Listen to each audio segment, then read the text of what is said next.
vamos lá, lição número 8. Um bom dia, uma boa tarde, uma boa madrugada para aquele que está mais ouvindo, mais uma vez, o podcast Classe Bíblica.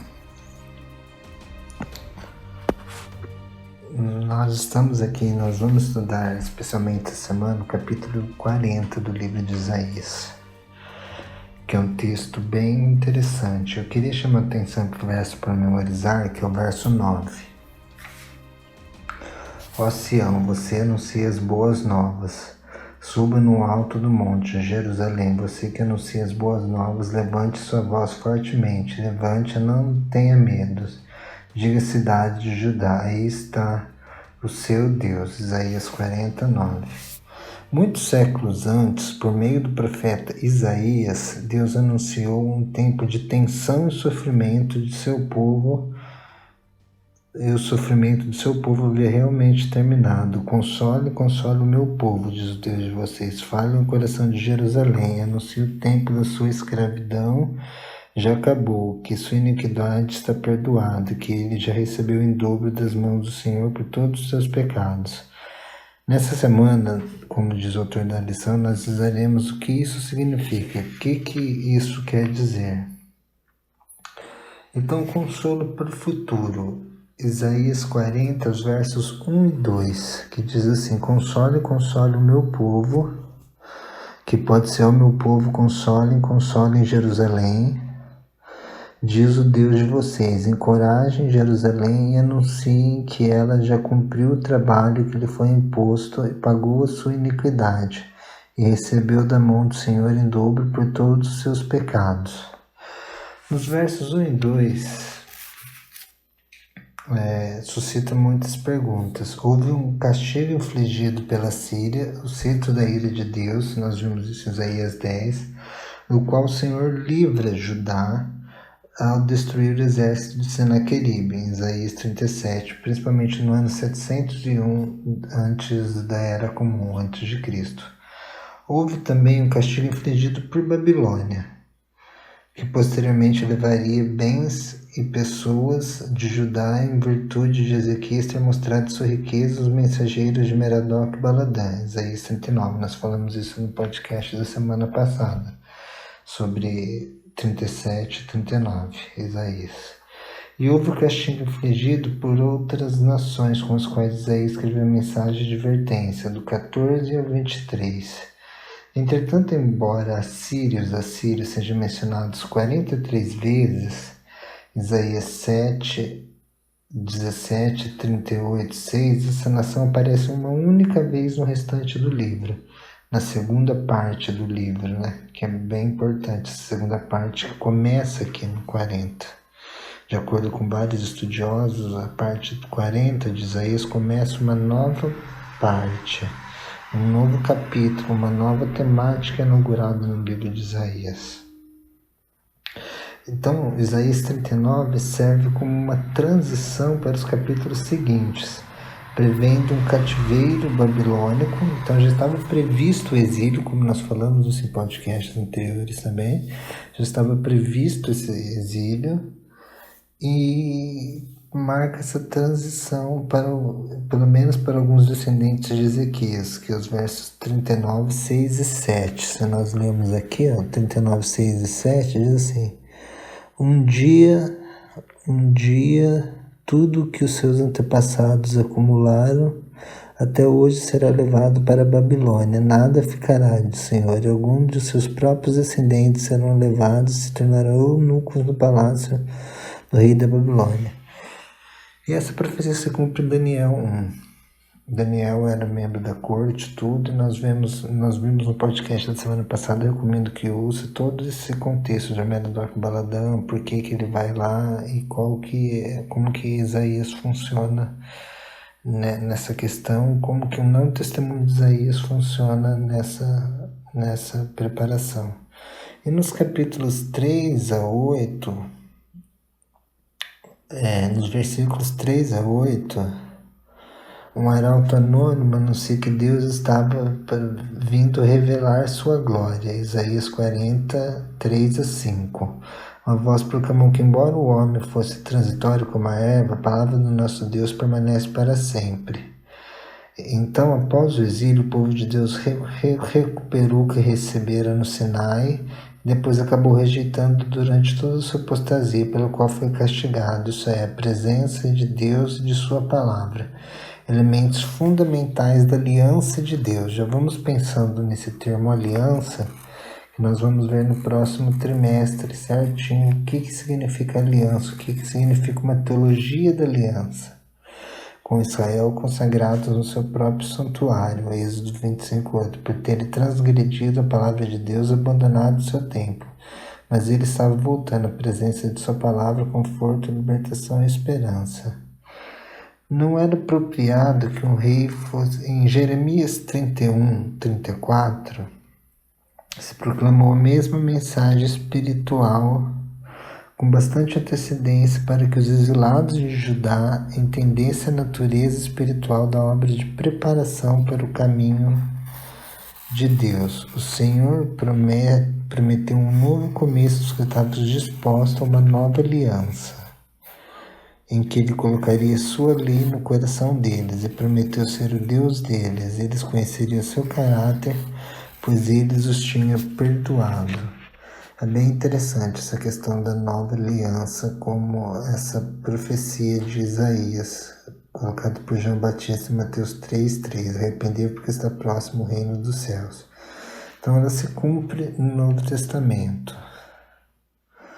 E nós encontramos no 9:11 a origem do evangelismo, mas eu queria alertar com vocês.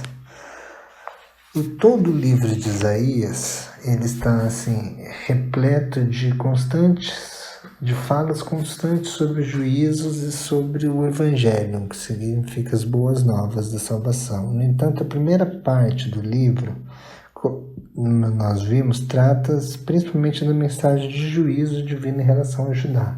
Então nós temos duas partes. A primeira parte vai até o 39 e a segunda do 40 até o 66. E a segunda contém a mensagem de consolo divino, o Isaías 40, que vem logo após a primeira sessão do 1 a 39, serve como uma introdução aos capítulos seguintes. Então, 40 vai funcionar como uma espécie de guia, uma espécie de introdução, ele vai jogar luz aos capítulos seguintes. Até o 39 nós lidamos com juízos de Deus, do 40 em diante nós vamos lidar com a resposta de Deus a esses juízos mais total, cósmico, uma parte cósmica da humanidade em geral e esses juízos gerais de Deus. A mensagem do Senhor começa com os dizeres mais revigorantes, consoladores: console, console meu povo, consolai, consolai meu povo. Essa mensagem lembra o povo de Deus a sua fidelidade à aliança, o pacto, berit em hebraico, é essa aliança, pacto, que significa karat berit, que é cortar uma aliança, que é fazer um pacto, né?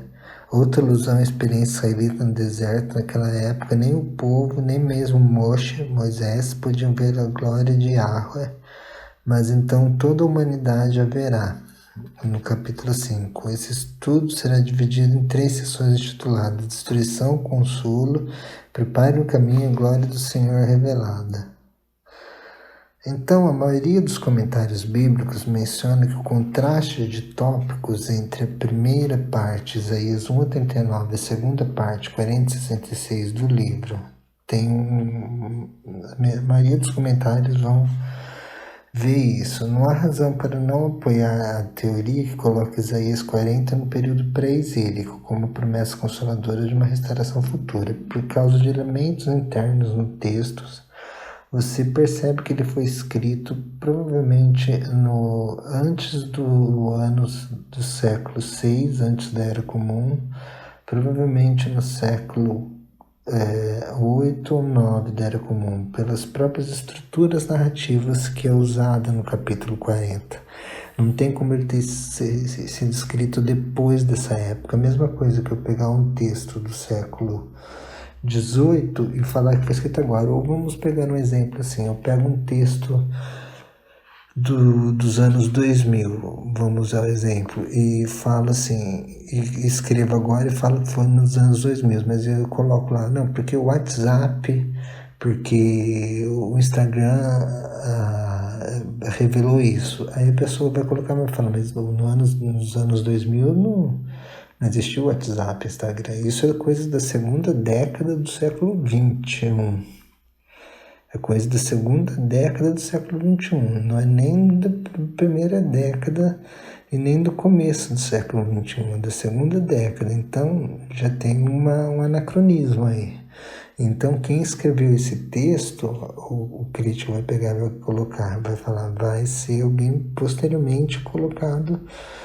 Surgiu o Instagram em 2012, o WhatsApp em 2013, 2014. Foi alguém entre essa época e até a finalização dessas redes sociais, postulando que quem estuda isso parte de um tempo onde já não existam mais essas redes sociais. Mas enfim, então só para nós termos uma noção, então cada época tem uma linguagem específica, um caráter específico dessa linguagem. Pela própria estrutura narrativa do texto de Isaías 40, nós vemos que ela é colocada como pré-exílica, não tem elementos babilônicos no texto, não tem elementos da cultura semita no texto, não tem tem elementos do pensamento semita, que se expressava através da linguagem do hebraico bíblico, mas não do pensamento semita pagão, ou do pensamento semita pós-exílico, como vai ter em outros livros da Bíblia, como Esdras e Neemias, por exemplo, isso que seja evidente. Então, uma outra evidente é que o dia do Senhor virá. O dia do Senhor vai vir. Isso é um fato. Isaías 40, ele recupera essa noção, que o dia do Senhor vai vir, então a noção de preparar um caminho, de preparar. Ouçam, tem uns versículos, que no versículo 15 diz assim, na verdade as nações são como a glória sobre um balde, o que resta na balança, porque as ilhas não passam de um grão de areia. Aí no verso 17, diante dele todas as nações são como nada, para ele são sem valor, menos do que nada. Com quem vocês compararão Deus? Como poderão representá-lo? É interessante aqui, porque aqui coloca Deus nas perspectivas das nações do mundo, capítulo 40. Eu acho interessante essa abordagem, porque essa abordagem ela vai seguir um paralelo muito interessante. Diante dele, todas as nações são como nada. Então, se às vezes nós nos preocupamos com problemas relacionados à política mundial, relacionados a partidos políticos, a política, nós devemos entender que nada perante Deus, essas nações são como nada. É o que Isaías fala. Já desde o tempo de Isaías, são como nada. Então, se você está do lado de Deus, fique tranquilo que Deus vai amparar vocês quando for preciso, porque são como pó, são como nada. E pois para eles são sem valor e menos do que nada. Isaías ainda enfatiza que esses poderes políticos sem Deus, que brincam de estar junto com Deus, mas não estão com Deus de fato, sem Deus no sentido lato, que é sem a essência do divino que se encontra revelado através da palavra, e a palavra brilha através da essência do divino. Sem essa essência são como nada. E com quem vocês compararão Deus? Como poderão representá-lo? Então, com quem essas nações comparam Deus? Como elas podem representar Deus? Elas não podem fazer isso. Entendeu? O que Isaías está nos guiando aqui é que elas não podem. Cada um com uma imagem, a tesão se funde, nem o ourives cobre com ouro, para qual modela corrente de prata, ou com o ídolo do pobre. Aí ele vai argumentando que ele chega no versículo 21, na última página. Vocês não compreendem como a terra foi fundada? Então ele nos remete à criação. Vocês ainda não compreendem como a terra foi fundada? Então, para essas nações, para esses governantes daqui do agora, eles não são nada perante Deus, porque vocês ainda não compreenderam como que a terra foi fundada, como que tudo isso que veio existir, porque essas nações são ficções, como o próprio Yuval Noah Harari, que é ateu, ele fala isso, porque o conceito de uma nação, o conceito de um país é um conceito. Eu posso estar geograficamente entre a Argentina e o Brasil, só que por causa de uma ficção que nós criamos, e nós criamos uma construção narrativa da realidade, ou seja, uma narrativa que dá sentido para a realidade, e eu terminei uma linha geográfica imaginária falando aqui é a Argentina e aqui é o Brasil, sendo que na realidade não existe isso enquanto uma figuração narrativa, enquanto uma construção narrativa. Então é mais ou menos isso que Isaías está argumentando. Nós esquecemos que o que nós estamos vendo, o empírico, que é o fato da Terra estar ali, independente de pertencer a um país fictício como a Argentina, um ficcional como o Brasil. Ficcional é que não entenda que não existe, mas entenda como ficcional no sentido de inventado. Inventar, porque ficção também significa inventar algo. É criar algo, a ficção significa. Tanto que você está lendo um livro de ficção porque ela foi inventada por alguém. Aquela história, ela foi construída por alguém. Ela não veio do nada, entendeu? Então ficção tem esse sentido também. Ficção não é sentido de mentira, então vamos ter isso sempre em mente. A abrangência dos conceitos. E então vai para a criação. Quem criou a Terra? Vocês compreendem como que foi criada a Terra? Aí ele se assenta em seu trono acima das cúpulas da terra, cujos habitantes são pequenos como os gafanhotos. Então, mais uma vez, o contraste entre Deus que se senta no seu trono, sobre a cúpula da terra, e eles, os habitantes da terra, são pequenos como gafanhotos, perto de quem? De Deus, do tamanho da divindade. E o texto segue com umas partes bem interessantes, que vai falar sobre, no verso 26 diz assim: ergam os olhos e olhem para as alturas. Quem criou tudo isso? Vai voltar para a criação, entendeu? Aí volta para uma criação mais cósmica, uma criação do universo. E tão grande o seu poder e tão imensa a sua força que nenhuma delas jamais deixa de comparecer.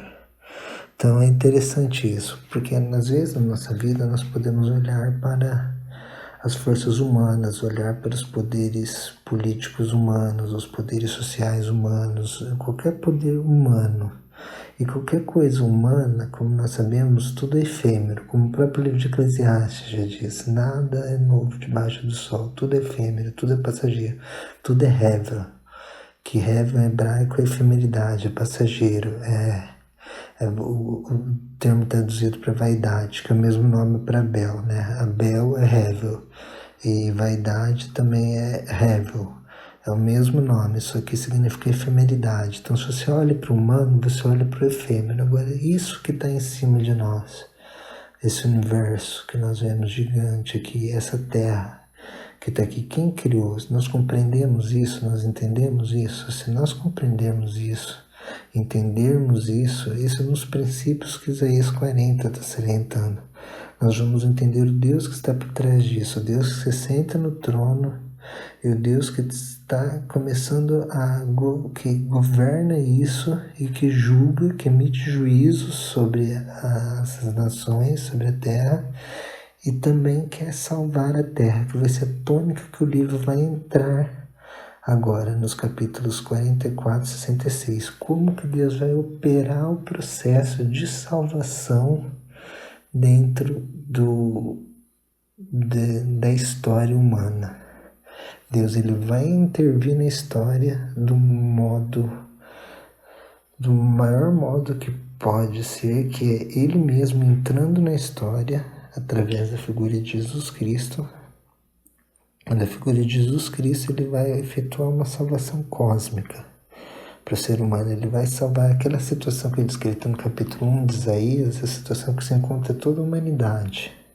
Isso depois vai ser realçado por Paulo, principalmente Romanos 3. Leiam Romanos 3, depois principalmente Romanos 3, 23 e por aí vai.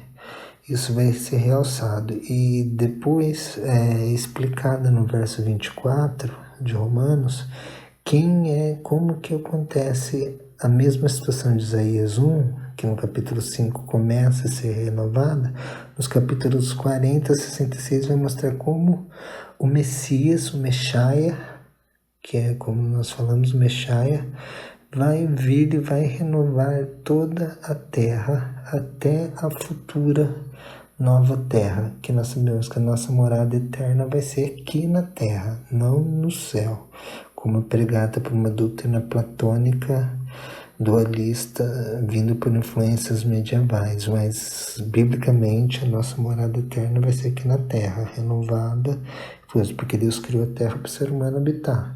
E vai ter um adendo: Deus vai habitar com a humanidade aqui na terra, como diz o texto de Apocalipse e o próprio Isaías, os capítulos finais de Isaías, Zacarias, enfim, todos os profetas e o próprio livro de Apocalipse. Então nós devemos entrar em contato com essa terra que nós vamos morar, perceber quem criou, quem é o rei sobre ela e como que vai ser efetuada essa salvação, como que foi efetuada essa salvação. No caso de Isaías, prepare um caminho.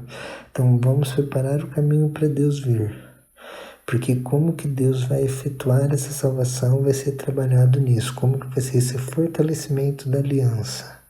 Então essa é a nossa mensagem, nosso crescimento, e nos vemos na semana que vem. Um abração e até mais.